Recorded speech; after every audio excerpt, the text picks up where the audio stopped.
Hey, everybody. Keith here. I'm live in the lab with Jesse Burner. Who's Jesse Burner with? Jesse Burner's playing the Lawnmower dance. And you're saying to yourself, the Lawnmower dance, Keith. Yeah, so the Lawnmower dance. We're bringing the Lawnmower dance today to introduce our first guest. Our only guest today, Bryan Clayton. Yeah, Bryan turned a few bucks on a lawnmower into millions. And we're going to talk about that. And I think he did it a couple times, actually. So I think we're going to have a great conversation talking about Bryan. We had a quick little pre-show chat, and I think there's some relatability there going on. So I'm excited to talk to Bryan. Today's our first live stream this week, Wednesday. We got a couple great guests coming up on Thursday and Friday. We have Steve Hoffman and Justin Breen coming up later this week. So really excited to talk with those two guys. But again, today our complete focus is on Bryan Clayton and the entrepreneur side of things. And today's Wednesday. And for many people, Wednesday is hump day. For me, it's active recovery day. That's what I kind of like to do on my Wednesdays. So, but before we go any further, why don't we have some fun with this and introduce our next guest, our first guest, Bryan. What's the lawnmower, man? He can't hear this. That's the funny thing. I'll have to hear this after. Lawnmower, I'm pushing on my lawnmower. I'm pushing on my lawnmower. So let's bring the screen over to bring our guest Bryan Clayton in. Bryan, welcome to the show. Welcome to Live in the Lab. It's good to be here, Keith. Thanks for having me on. Awesome. Yeah, so you didn't hear the song, and I'll flip it to you later, but it's actually called Lawnmower Man by Sparks. Yeah. And when I saw your story, I love music, and I said to producer Roland, when we put this show together, we got to have music. We got to throw tunes on the show, and we got to just lighten the load. We're in this attention world. We're trying to get everybody's attention, so let's make it fun, entertaining, and bring some stuff into it. So I got out of bed today, having my coffee, and I'm reading your story and kind of catching up, prepping for the show, and I'm like, lawnmower. Oh man, I got a great idea for some tunes. So I went in my old soundtrack place and found some tunes on Lawnmower Man to introduce yourself. So I'm excited to talk about the business. But I mentioned today's hump day, and I mentioned today is a hump day for a lot of people, Wednesday, active recovery day for me. Let's jump into the business athlete side of things. What's Wednesday like for you? Is it an active recovery day, or what do you do? Yeah, Wednesday. So for me, I made a decision after I sold my first company that I was not going to work another day in my life. And I was just going to do whatever it is I wanted to do. And so I'm CEO of a company called GreenPal, and GreenPal is a 10-year overnight success. And I've had some 100-hour weeks in the last 10 years, but I haven't worked a day in 10 years because it's always been what I wanted to do. I've always enjoyed working on this project. So for me, Wednesday is just like Saturday. It's just like Sunday. Every day I kind of go through the same routines. In my first business, Wednesday definitely had a feel. Saturday had a feel. Friday afternoon had a feel. Sunday had a feel. But when I sold it, I was kind of out of that rat race and out of that grind. And now every day is kind of like a holiday. Every day feels the same. Every day is like Sunday. That's interesting. So there is no. I had this conversation with Sardor last week or 2 weeks ago. This feeling of being an entrepreneur, how every day just kind of becomes the same day. Now you're saying the opposite side of that. Now is that now every day still is the same day, but it just means different things to you. That's right. Yeah, it's like if you're trying to grow a business from scratch and invent something new, it really is going to be a 7-day-a-week thing. Sundays are going to be just like Fridays, and you're always going to be working on it, but it's not going to feel like work because it's just really what you want to do.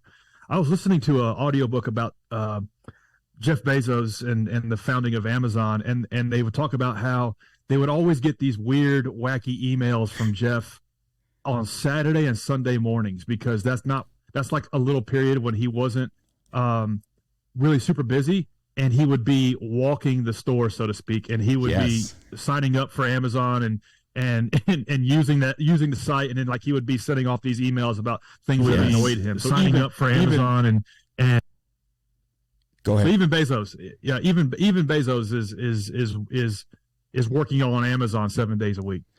Somebody said to me, a family member said to me on the weekend, they said, "Oh, you're reaching out to some folks here, like late tonight or early tomorrow morning."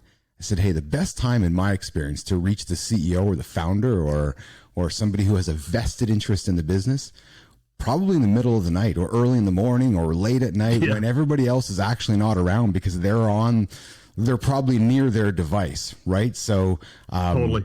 yeah, I used I was telling the story a couple weeks ago. I used my BlackBerry in the early days when this idea of mobile email was a thing.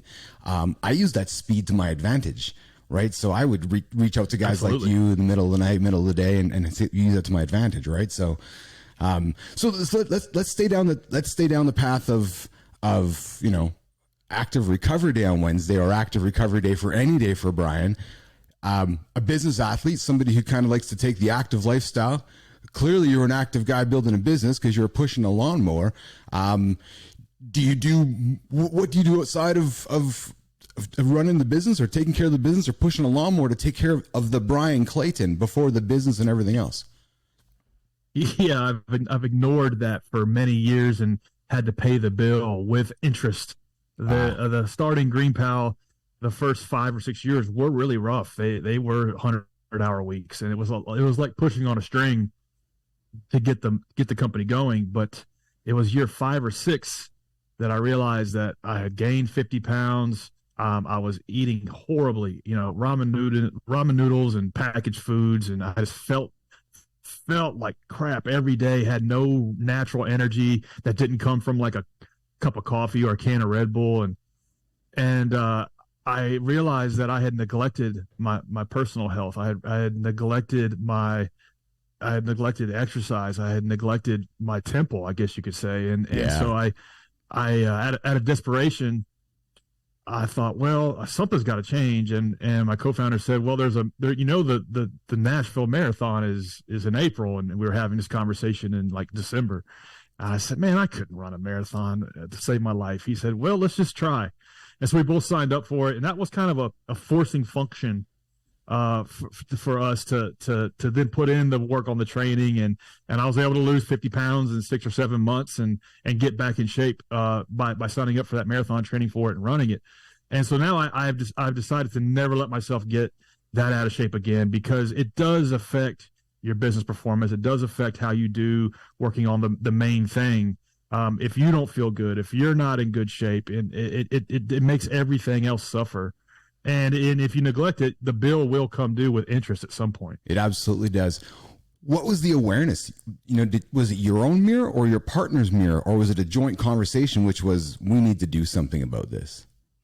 It was me walking up the steps into the office and huffing and puffing and it's feeling like crap, like not having the natural energy anymore. And it happened progressively, right? It happened over 3 or 4 years that I let myself get to that shape. But I didn't have this like reservoir of energy to work on the project. At that time I was writing code, and so I didn't feel like I wanted to do it anymore. And I started realizing, well, you're eating a bag of Doritos and with a can of Dr. Pepper. This is the fuel you're putting in your body, and you probably couldn't run around the block if you had to. And so it was a hard. It was like a hard moment of clarity, I guess you could say. I bet. And the only way I could dig myself out of it was signing up for something where there was no choice. It was like I had to get ready. I had to be ready to run at least half of the damn thing, and that kind of forcing function, or I call them tripwires, things that you put in your path that you have to deal with, you have to train for, you have to reconcile, can help you stay on track, can help you get to where you're not in a position like that. I'm paying attention over here for everybody, and you, Bryan, pay attention to me. I'm just dealing with Roland with some little bit of video quality issues. So, because I'm really intrigued by this conversation that we're having. We both know there's many people that are listening to this show right now or watching it on the pixelated live stream right now that we're working so vigorously on getting corrected. Bryan, there's a lot of people listening and they're saying, yeah, I kind of feel the same way. Or I would never be able to, run a marathon or climb a mountain or do something that I think that I just could not do. you found a way to run your marathon. You trained, and you and your partner did it together. Tell me about the process of, I'm doing the marathon, I'm now running the marathon, and then tell me what it felt like when you're in the middle of that marathon going, all right. Yeah, totally. It's there's a lot of parallels that I didn't anticipate between doing a race like that and running a business.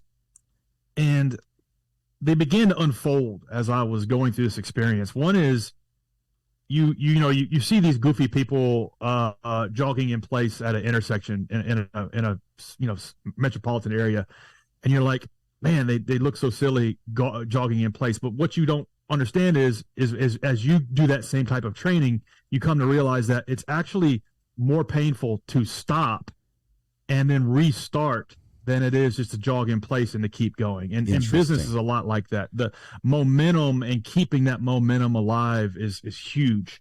Those little small incremental wins and progress is what kind of carries you through a lot of the hard parts. And so that was one thing that I realized. And another thing was just the power of setting really small goals and moving it forward one little piece at a time, in business and in training for a marathon like that. I couldn't run a mile when I started, and when I got done, I could do 26. And just saying, okay, look, we're just going to get a half mile done and not worry about anything else. And then, okay, we're going to get to where we can run a mile comfortably and not worry about anything else. Business is the same way. When I was building Green Pal, we just wanted to get 100 people to use the damn thing. And we focused all of our intensity on getting 100 people to use this app to get lawn mowing services done on a weekly basis. It took a year, but we got that done. And then we moved on to 1,000, then 10,000. Now today, around 300,000 people are using the app. So it's this kind of universal like principle of the universe. It's like these little small wins. They don't add up. They compound. They compound over time. And in those early days, I kind of needed that lesson. I needed that. I needed to experience that. It's interesting to hear your parallel because, again, I talk about Wednesday being hump day, active recovery day. Wednesdays are yoga day for me. So I strength train daily.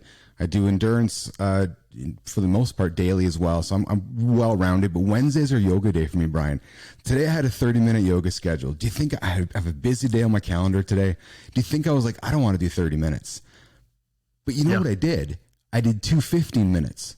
And and it was incredible because it's funny, right? I'm like, all right, I can do 15 minutes. So I did my 15 minutes. I'm like, all right, what's actually 15 more minutes by the time I go upstairs, change, do my shower, all those other things I'm going to do. That's 15 minutes right there of wasted time. If I can just do that right here, I've got 30 minutes of my yoga in. Before you know it, it was all back at it, right? So it's interesting to hear you say you break things into little chunks and you achieve the bigger goal. So to, again, somebody listening, the big ambition was, what did you say, 300,000 subscribers? Or is that what it was? Yeah. And you started with what? Your first 100, right? That's right. 100 was all we cared about, and we didn't worry about anything else. It took over a year to get there. But I think if you can work through those little levels of the game that way, it can kind of, like you said, chunk it down into size, make it manageable. How big was that 100 when you and your business partner, correct? Am I correct? That's correct. Yeah. So how big was that 100 when you first sat down with him to say, okay, we need to get 100 people to sign up for this thing? Yeah, that was one thing that, we did a lot of things wrong, but we did do that right. We celebrated these small goals like they were big ones. When we got to 100, we celebrated it like it was 1,000,000. I mean, we went out partying that night and really felt good about ourselves because we had worked so hard towards this goal. And it wasn't that we had 100 customers. I mean, I had just sold a landscaping company that was servicing thousands of customers, and so I was kind of like starting all over again. But I knew that if we could get 100 people to use it, I knew for damn sure we could get to 1,000. And so I just didn't worry about anything else other than working through those levels of the game. And I knew that the numbers would eventually compound, and so that was kind of like a proof point for us. Interesting. It was evidence that we were on the right track. Yeah. So right now we're talking Green Pal, but your life started cutting grass at Peachtree. Am I correct? That's right. Yeah, I started started mowing lawns in high school as a way to make cash, and stuck with that for 15 years. It didn't seem like that long, but 15 years, and grew that into a real company, around 150 employees, eventually getting it over 8 figures a year in revenue. And then it was acquired by a big national company with thousands of employees in this industry. So yeah, I've spent 22 years in this industry running a landscaping business, and now running Green Power, platform that powers the industry. Bryan, I scaled a human powered business where people were from the outside going, well, how are you going to scale that? You just got to add people. Well, there's a way to do it. And my partner and I found a way to do it as the internet was coming to life many years ago in the social media space. A lot of people look at landscaping businesses or painting companies or other physical human businesses. They're difficult to scale because you're always looking for human beings. How did you scale your first business when you're going from cutting the lawn yourself to, okay, in order for me to grow this thing, I need to have people around me? How did you move from one to the other so early? Yeah, it did take a while. So it was me and a push mower, and then me hiring my first employee, and it took me a year to figure out how to get that right, and how to get the basic unit economics of the business right. Meaning, we charge by the labor hour, essentially. So we bring an employee in, and it costs us X number of dollars to put that employee in the field, and what can we charge for that? And that took a while to figure out, and figure out how not to lose money doing that. And then I would just layer on one employee at a time, and then one crew at a time. So in the landscaping business, you put 2 or 3 people together, and you run a crew. And so I was just bolting on one crew a year almost, until eventually grew it to 90 crews going out every day, trucks going out every day. So incrementally, I built out the operations side of it. And I guess it was year 3 or 4 that I had a couple of epiphanies. One was trying to delineate the difference between working in the business and working on the business, and trying to make time for working on the business, and trying to enter, and whether it be Saturday afternoon or Sunday, you figuring out what my employee training system is. That would be one problem in the business, one bottleneck. Like, to your point, you said you're in kind of like the people business. How do you bring somebody in who doesn't know how to execute the services that the business sells, and train them and get them up to speed?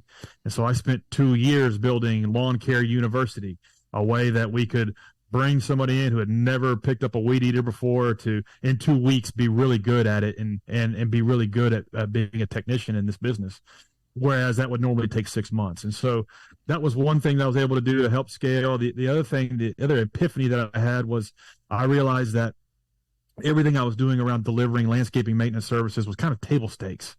A lot of times, founders in home service businesses and service businesses in general will over-index on the quality of the service they provide, and think that that's the value proposition. And it really isn't. That's just kind of table stakes. Customers expect that. I realized then that I was in actually the sales business, that the majority of my time needed to be tuning the sales process, figuring out how to connect the value of what it is we did with the customers that needed our services, and just creating a better sales process than our competitors were. That was the engine of growth for the business. And then as we got more resources in, we could put more resources to work into better systems, processes for delivering a better quality service. And it was kind of like this flywheel. And it took me 5-6 years to figure that out. But that's how I was able to get it from 1 million to 3 to 5 to, and ultimately to 10 million a year in revenue. So that's it. That's fascinating to me, because when you take something as simple as a lawnmower business, and let's face it, it's a competitive space, very competitive space. Absolutely. You stood out because you invested in everything around it, the university and et cetera, right? And it wasn't just, you weren't just selling cutting lawns, were you? You were selling much more than that. Yeah. Eventually, as we began to tune that sales process, we would get out of the business of selling landscaping maintenance, and we got into the business of figuring out where our customers were trying to go, and how do we help them get there. And so an example of that would be, we sold into a lot of apartment complexes, and these were $100,000 a year contracts, big contracts, multi-year contracts. They were hard to get, and it was very competitive to acquire that type of customer because it can be very lucrative. Yes. And so normally, our competitors and my company at the time would say, this is the value proposition. Hey, we do great work. We're quality, integrity, reliable. Our employees have matching uniforms, service, honesty, integrity. Maybe I said that one already. Like, nobody cares about any of that. Like, they expect that. That's what you should be doing. Congratulations for doing your job, right? Like, good for you for doing your job, right? Thanks for showing up and actually cleaning my. That's what frustrates me with today's world is that I got to congratulate you for doing your job, and now you want a tip for it. Yeah, yeah. Don't get me started. But that would be like going to McDonald's or any fast food restaurant and like them saying, hey, the food's hot and it was made like within the last 24 hours, maybe not, and it doesn't have mold on it. Like that's essentially the same thing. Like these things are table stakes, and McDonald's is actually in the marketing business. They're not in the hamburger business. They're in the real estate business. They're not in the hamburger business. And so you kind of have to think like that in your business. And while ourselves and all of our competitors were trying to sell on quality of service and price, we changed the conversation to be, in the case of apartment complexes, is what is your occupancy rate? And they would ask us, why do you care what our occupancy rate is?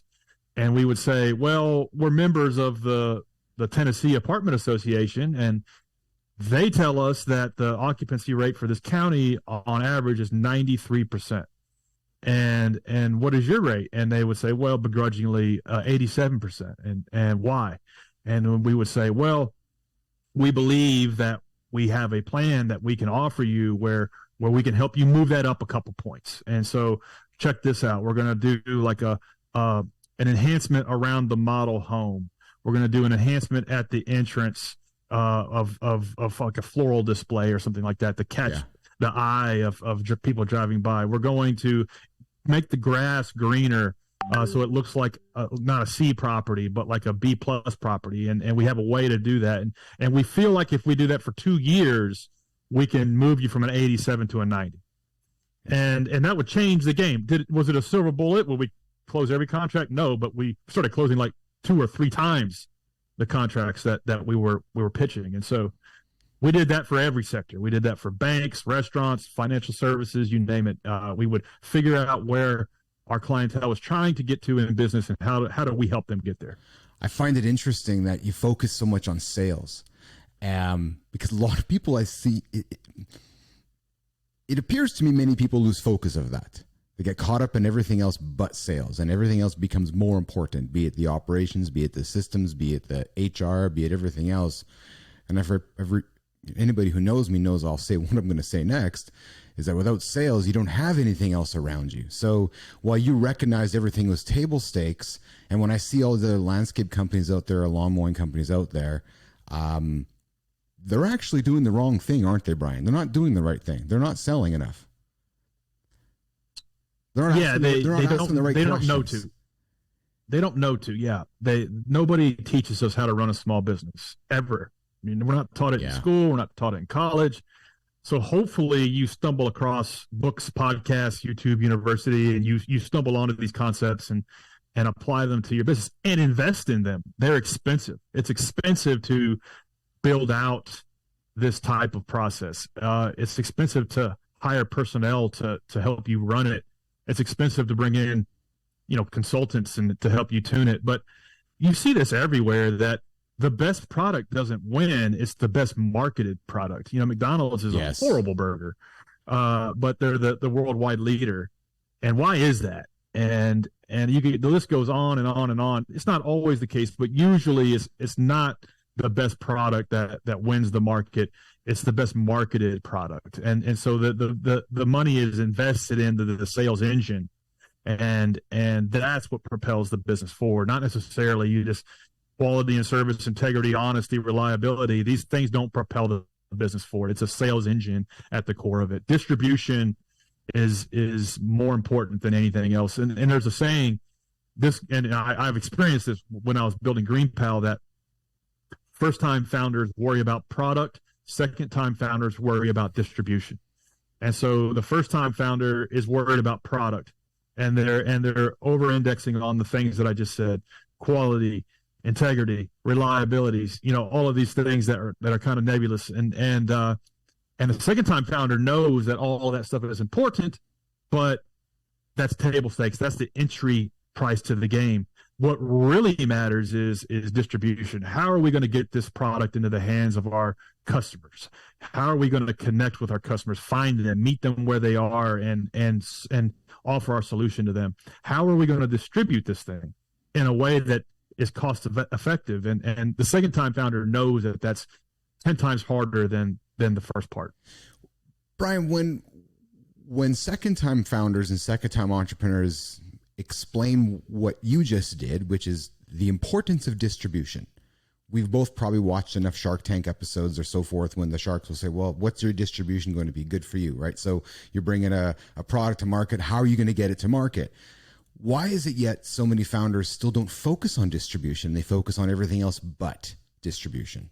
Is it because it goes back to sales, Bryan, which is difficult? You got to go talk to people, because let's get to that in a moment here about, I think I can relate to you a little bit about the introverted side of that sales side of things. So is that what holds a lot of people back, you think, which is, oh no, I got to go talk to a bunch of people to sell them something? It's definitely the harder part of the equation. It's the not fun part. So there's a book called The Lean Startup by Eric Ries, and in that book, he's 300-400 pages, and it basically teaches you one thing: get out of the building. And what he means by that is get out from behind the laptop and go talk to your 10 or 20 or 30 customers and figure out what it is you're doing that's pleasing them, figure out what they wish your product or service would do differently, and then use that free R&D to figure out how to get 10 times more of those customers. And that stuff's not fun. Like going to Starbucks or going to somebody's house and meeting with them at their kitchen table is just not, we're not inclined to do that. And it's the not fun part. So we want to do everything else but that.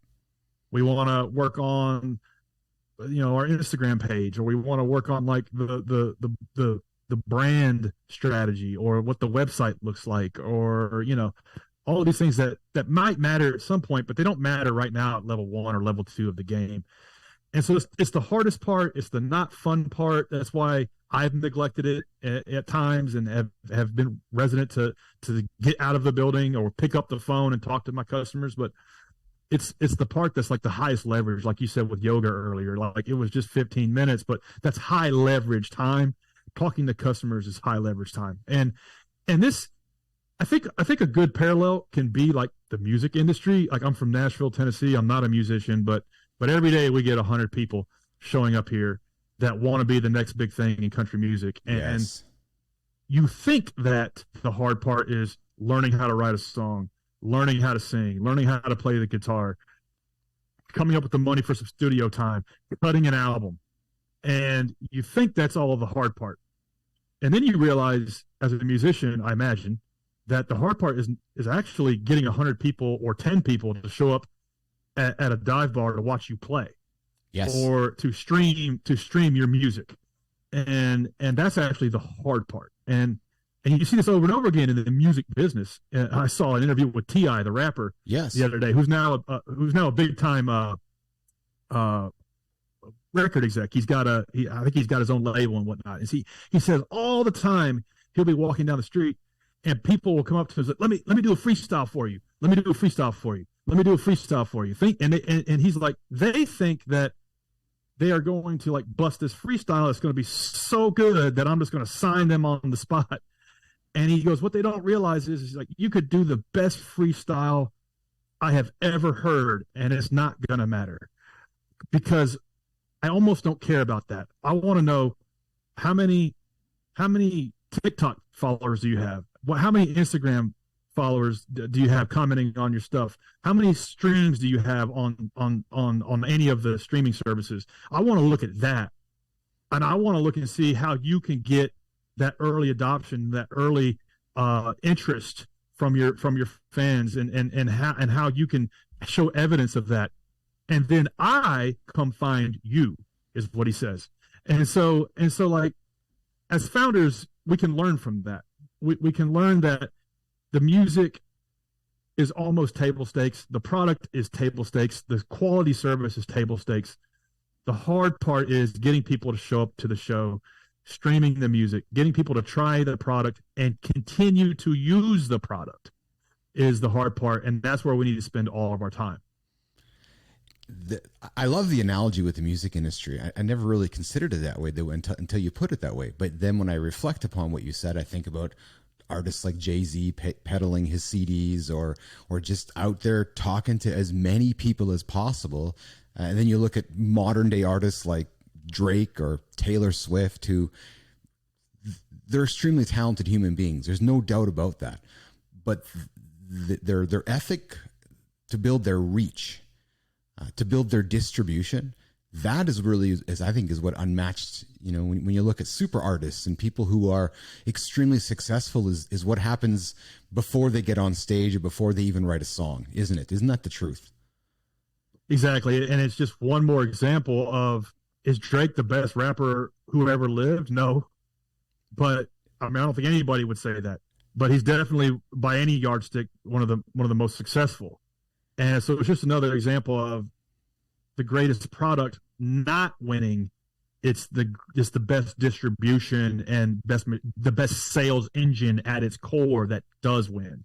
You can see evidence of that in the music business galore until the beginning of time. I would argue we will never see another Taylor Swift or Drake in our lifetime, because those two artists emerged during the emergence of social media, and they learned how to build an audience, build distribution, and create music that, you think about it, has only gotten, so those 3.5 minute, 4 minute songs. It's funny, I was listening to a Metallica track with my daughter on a couple of days ago, and it was The Unforgiven. It was like 7 or 8 minutes, and she looked at me. She's like, "This song never happen. This song keeps playing," and I looked at her and go, "Yeah, it's still playing, all right. Can I play Stairway to Heaven for you next? That's 13 minutes." She looked at me like, "What?" Because today's songs, Bryan, are 2.5 minutes. But my point is, here's something else that kind of that somewhat astonished me. I looked at somebody said, "Yeah, well, Drake is going to beat Taylor in the long run of artists, because he has 280 some odd singles that have done so much compared to." I don't want to get my stats wrong, but it's like this arms race. And if you look at the social media world, it's the same thing. You got to create a bunch of content for something to stick. Stick. Totally. Look at all the music Drake has created. Just sit back and look at it one day. The amount of music and then Taylor, not only do I record all my music once and then get it sold, well, I'm going to go do it again. Yeah, totally. It's very interesting. I love, again, I don't have any musical talent in my DNA, but I do love looking at the parallels between the music industry and business. And, everybody was all worried about AI music there for a while, that it was just going to like take over everything. And the reality is there's never, in the last 10 or 15 years, there's never been a shortage of music to go listen to. You could never get to the end of Spotify or YouTube music, and AI music is kind of the same. It's kind of the same thing. It's the well marketed, the well distributed music that's going to win and always continue to dominate. And I don't think AI music will have any effect on that. And the same is in business. It's like, is AI going to destroy my business or yours? Probably not. It's more or less the why behind the business and the marketing and distribution machine behind it that's going to make it succeed or not. I'm always fascinated with that. How has AI impacted your business? You're in the analog world. Your business is an analog business. Let's call it. It's analog. It's physical by nature. How has generative AI impacted Bryan's business? It's helped us a lot, and I'll tell you why. The first thing is we're self-funded. We haven't taken on any outside capital. And so a lot of times in these technology-based businesses, especially in marketplaces like ours, they raise a bunch of money, and it's kind of like get rich or die trying. They put all the money to work, and either it works out or it doesn't. And so in the last 10 years, there's been a lot of Uber for X ideas that have crashed and burned. Uber for home cleaning, Uber for laundry service, Uber for valet parking. And they all raised tens of millions of dollars, and now they're not here anymore. We decided we didn't want to go that route, so we self-funded the business. So we're kind of always have been scrappy, and now our team is around 40 people, and we're profitable. But it's taken us a decade to get here. Well, now you can do so much more with less headcount, less resources, that it kind of puts us on this level playing field with some other company that might have raised a bunch of money, that they have 200 people. Well, now we can do the same thing that 200 people can do with 20 people. And whether it be creating content, creating helpful, like how-to blog posts, helping customers connect with service providers easier, and identifying causes and things that go wrong before they turn into big problems. We use AI for that. And 10 years ago, you had to have a $500,000 a year genius on your staff to pull these things off, and now you just need a $20 a month subscription. So in many ways, it's leveled the playing field for our company to compete with other startups that have raised $50-100 million. We can now compete on a level playing field. So it's been tremendously beneficial for us. Bryan, you're a marketer. You're a marketer more so than a lawnmower person, aren't you? That's what you are. When you look in the mirror, as I'm hearing you speak, you identified something that everybody needs, their grass cut, and then you devised everything around that simple task, which I love, because entrepreneurs get so, I'm one of them sometimes, we get so caught up in everything else, but you said, okay, one thing we're going to do really well, and then just market and build all these processes, university, and become experts in this domain. Would that be fair for me to say? Yeah, it's that, and it's also, I think the least sexy your idea, the least glamorous your industry, the greater your chances of success. And that's kind of how it's been for me. The landscaping business is one of the most blue collar, non-glamorous industries you can be a part of, and that has helped me excel in it, because we don't have a whole lot of well-funded, sophisticated operators chasing after the same opportunities. It's almost like playing the game on easy mode. Almost, it hasn't been easy, but in relative to other industries, it's been more manageable. And so for me, that 22 years, I focus on one thing, this one industry, knowing it from the inside out, and just become a student on how to make it run smoother and easier is one of the, I guess, competitive advantages I've had. Is I have just stuck with one thing. And I'll be honest with you, I hate the smell of fresh cut grass. I hated it after my first year in the lawn mowing business. I don't love the new, like, I don't love working in the yard. I don't love digging holes and planting trees. But I do love being a part of a project, a company, a mission, something bigger than me. It just happens to be that lawns and yards and grass is just the vehicle to get there. You might not love the smell of you might not love the smell of freshly cut grass, but I bet you in the early days, and here's where I'm going to go with this next. In the early days, you loved the smell of freshly printed cash, right? And there you go. Right, and you went and you absolutely built a business. You sold it for lots of money. It changed your life. You accumulated stuff. You bought a lot of stuff. You bought a Ferrari, I believe. And then yeah. And then one day you woke up and or over a series of days you woke up, you looked in the mirror and you recognize, that's not really me anymore, or that's not me. I'm beyond that. I want to be minimalistic because money was buying a lot of things. I got caught up in the cycle of consumerism, but I have different goals and ambitions now. Am I correct in everything I just said? Yeah, that's pretty spot on for how I experienced it. So I can say the exact same thing. So when I read your pre-story, I read it and I related 100%. Let's talk about it. Yeah, it's a weird thing, and everybody tells you that you're going to go through it, and you're like, yeah, right, until you go through it. But for me, started mowing yards, and I was always in like the affluent part of town. I was always cutting grass in the wealthy parts of town, and I always was working these 12, 13-hour days, and I always said to myself, well, if I can just live in this neighborhood, by the time I'm 30, it'll all be worth it. And I'll be damned if I wasn't able to do it by like 29. And so here I am, 29 years old, and I built this big mansion, and it was just for me. And I'm living in the same neighborhood as like the doctors and lawyers and businessmen in town, and they hated my guts because I was throwing parties all the time and stuff. And so it was just weird thing. And then I thought, well, and then, I was like every kid, I had a poster of a Ferrari on my wall, and when I was a kid, and I wanted one, so I bought one, and that was fun for about a month.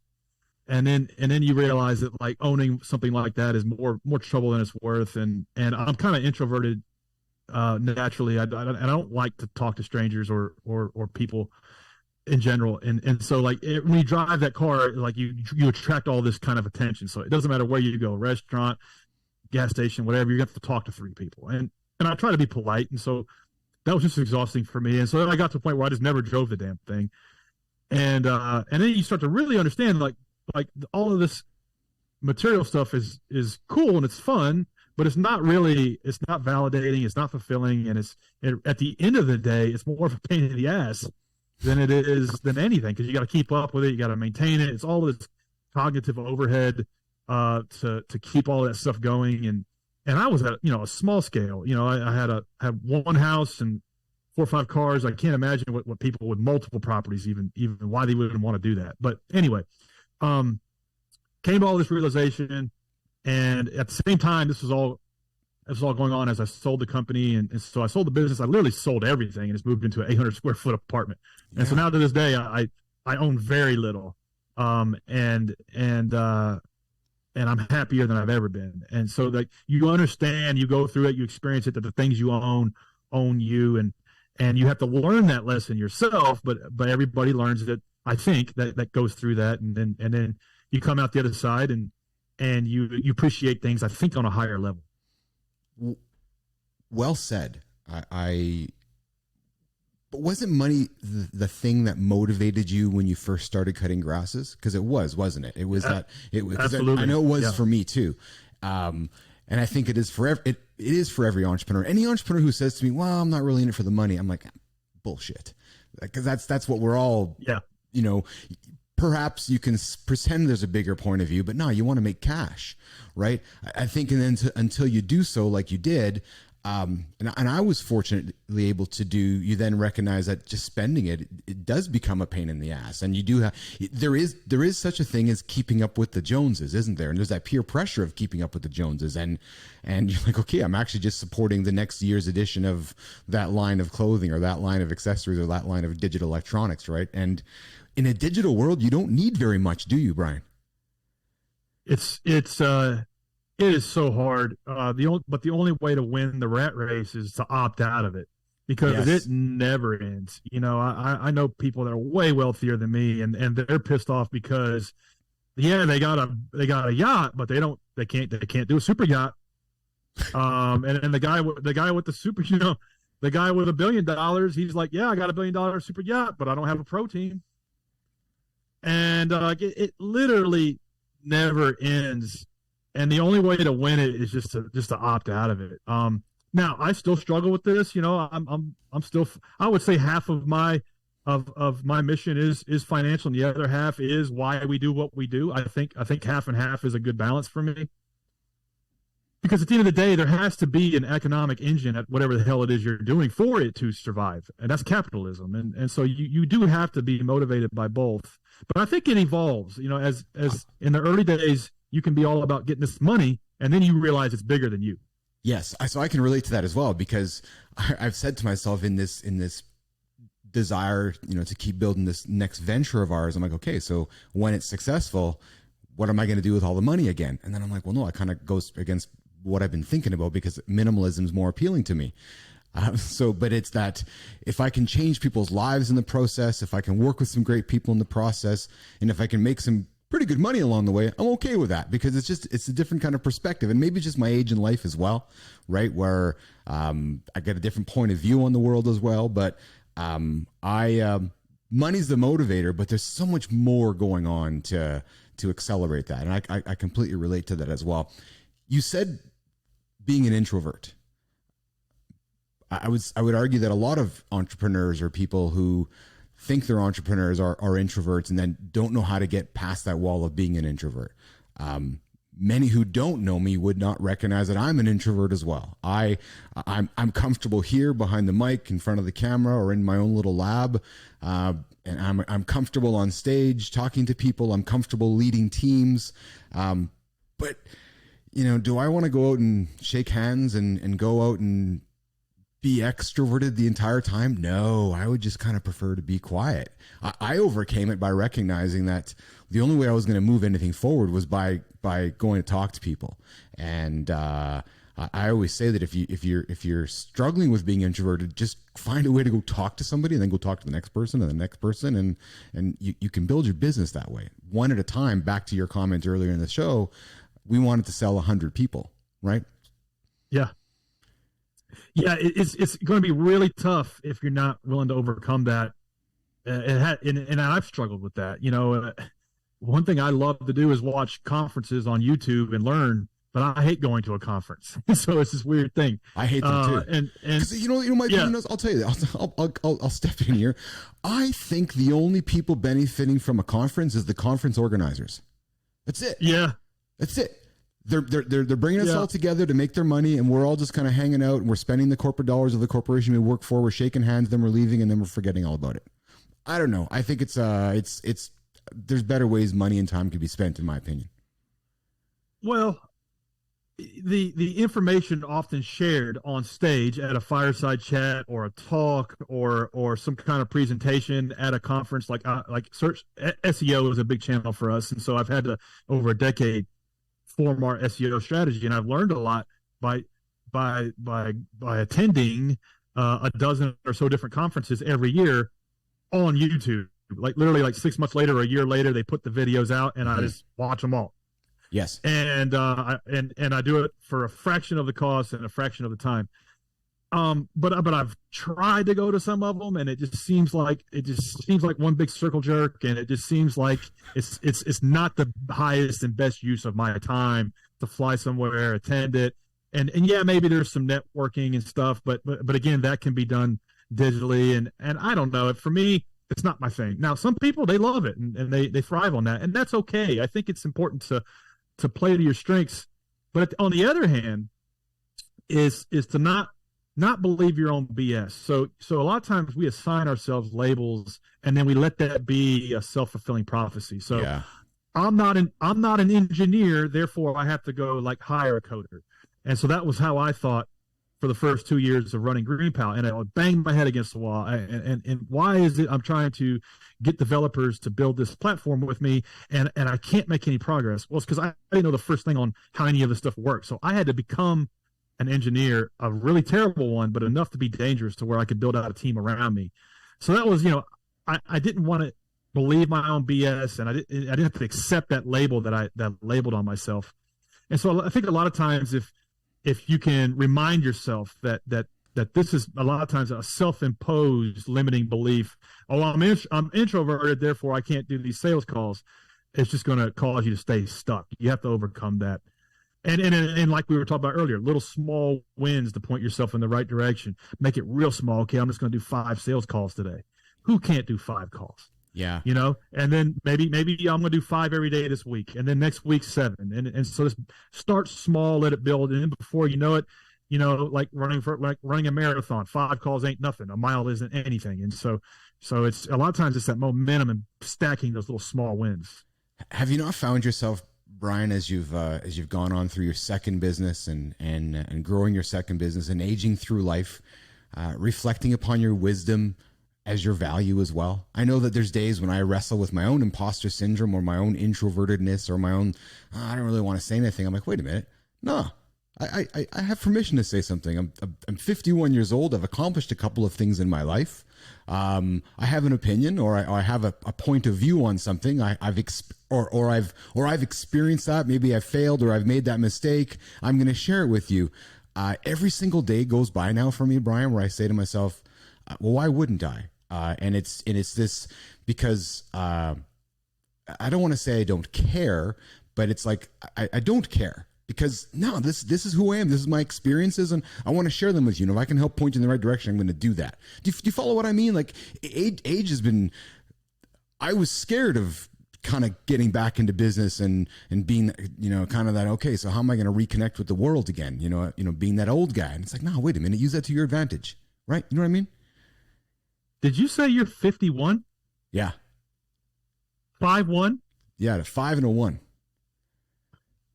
Drop a link to your skincare line in the bio. It's good lighting, man. It's good. I appreciate that. It's very kind, man. Of you. Awesome. Well done. I'll tell you what the hack is. I'll tell you what the hack is. I don't drink. I haven't had a drop of alcohol in 7 years, and I have no judgment on it.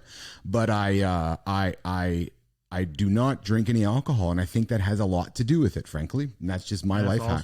Yeah. Thank you. I appreciate it. Very kind of you. That's great, man. Well done. I'm 43, and so for me, it's like every year or two, if you're putting everything you've got into a business, you'll evolve into a whole new person. Yes. Every year or two, and so you'll look back 2 or 3 years, and you'll say you'll be unrecognizable to yourself. You won't like the same movies or books in a weird way, or you'll watch a movie like this happened to me. I loved the show Entourage, and from like 2006 to 2011, I watched every episode of that show religiously. And then I picked it back up a year ago, and I was like, I can't believe I used to like this show. It just seems so trivial and silly. And all of this stuff that they were worried about, none of that really even mattered. And so maybe it's just part of a decade of maturing, but I think a lot of it is leading and growing a company causes you to read books, listen to podcasts, go to YouTube University, be exposed to higher ways of thinking that makes a lot of those trivial things not matter anymore and not be interesting anymore. So this is weird stuff that I've experienced. And I think it's important in yourself and also people you're looking to hire.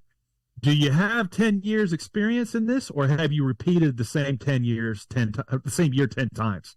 So do you have 10 years of cumulative, like compounding experience, or did you just do the same year over and over again 10 times in a row? And I think in life, it can be important to remind ourselves of that, to not repeat the same year 10 times, to get 10 years of experience. I don't know how we go any further than that last enlightening point you just made, because that's brilliant. Bryan, we're 56 minutes into our hour together. I've thoroughly enjoyed our conversation. Admittedly, we've had a few technical difficulties, but that's okay. We're recording. So that's all going to be hammered out in the end. Roland was texting me along the way saying, but we're good. What's most important is that we had a great chat today. Any final words you want to wrap up the call with today?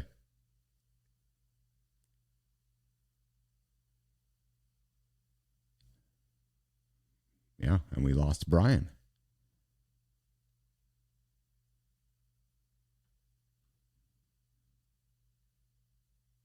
All right, so we're going to wrap it up here. We will see.